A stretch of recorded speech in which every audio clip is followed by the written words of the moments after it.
يما تودع ترى مرات على ابن امها وتودع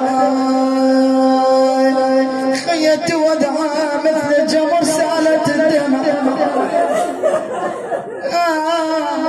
يما ضلع للعا وسلمت على مكسور ضلع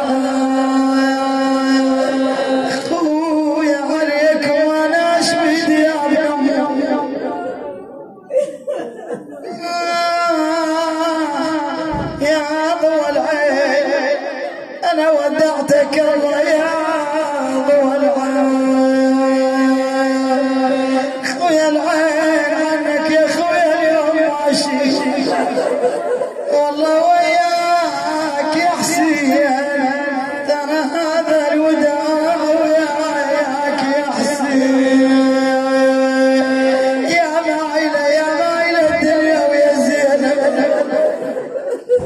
خويا هذا الوداع هذا الوداع ترى وداعة الله وهذا الوداع ويا الصبر ضاع شفتك رمية والصبر ضاع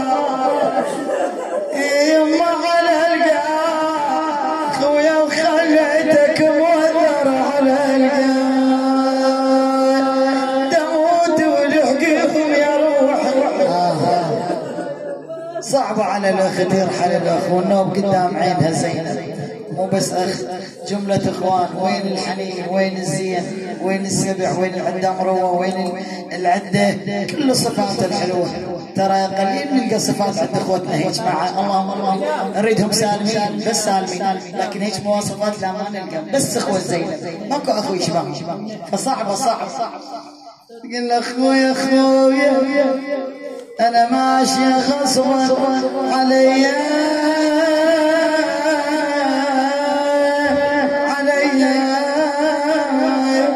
ويا حسين عفتك مو بدي هذا والعذر يا ابن الزكية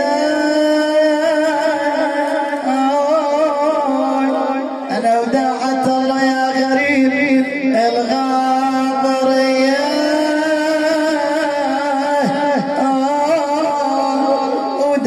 الله ينميت فوق الوطية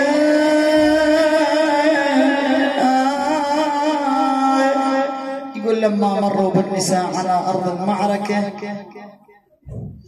أرادت زينب عليها السلام أن ترمي بنفسها من على ظهر ناقتها. أنت تدرين ابن سعد لعنة الله من جد منوق صاح يا زينب هلمي واركبي. شنو صاحت لزينب؟ قالت لي يا ابن سعد سود الله وجهك التأمر رجالك أن تركبنا ونحن ودائع وبنات رسول الله. ابعد رجالك عنا واحنا وحده تركب وحده مالك شغل يمني. ابعد رجالك علينا. يقول أمرهم بعدهم. يقول زينب صاحت أخي أم كلثوم تعالي أنا وياك اليوم نصعد. هاي النساء والأطفال 88 طفل زينب مسؤولة عليهم ضعن كامل. يقول ركبتهم النساء كلها والأطفال بقت هي وأم كلثوم. صعدت أم كلثوم ركبتها ظلت تعاين زينب. يا لي صعد أجنبي يجي صعد زينب. يقول نظرت إلى شاطئ الفرات صاحت أخي أبا الفضل أنت الذي ركبتني يوم خروجي من المدينة. اليوم من الذي يركبني؟ يقول وإذا بصوت من خلفها عم زينب أنا أركبك. وإذا بزين العابدين صعد عمته زينب كلها صعدت، وإذا بصوت عمر بن سعد ويلكم صعدوه على الناقة وقيدوه. صعدوا الإمام على الناقة التعرج وقيدوه الجامعة بعنقه وبديه وبرجليه. فزينب من مرت على أرض المعركة أرادت أن ترمي بنفسها على جسد الحسين. ايش قال للحسين العابدين؟ عم زينب ودعي اخوتك وانت على ظهر الناقه، فاذا رميتي بنفسك من الذي يركبك وانا مقيد عليه؟ يقول قالت يا ابن اخي اريد ان اودع اخي الحسين، فقال لها ودعيه وانت على ظهر الناقه، فجعلت تنادي اودعتك الله السميع العليم يا ابن امي.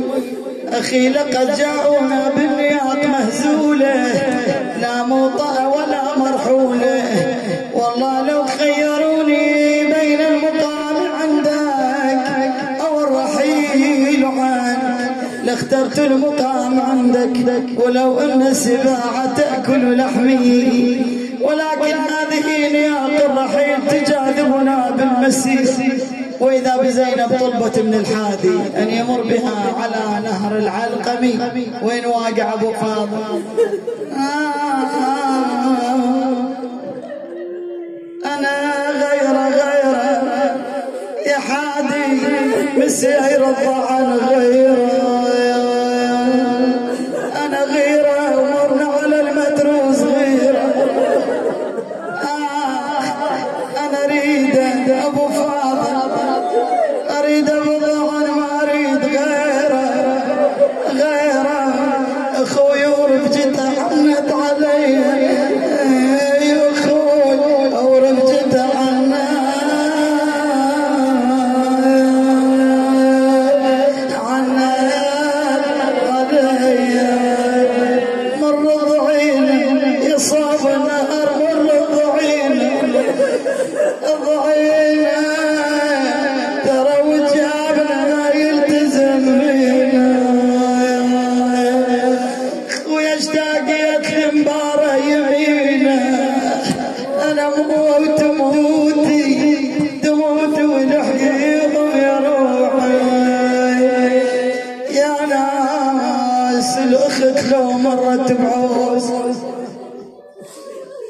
يا ناس الأخت لو مرت بعوز وبيها يميل الوقت ويخون، تقصد لأخوها وتاخذ ضيم، احنا على هضمتها يفزعون، تسالف هضمها وتشتكي الحال، والبي محن يقول ممنون، عتبك يا عمت الولد عالراس، واحكينا بضيمك يقولوا يبرد قلبها وتنسى الهموم، ولو قال حطك وسط العيون المن تروح المال اخوان، ميتين اهلها وما يقعدون، الما عدها اخو المن تروح، شلون عتابها وين يموتون، هذا حال زينب بعد الاحلام يا يمان، عافوها غريبه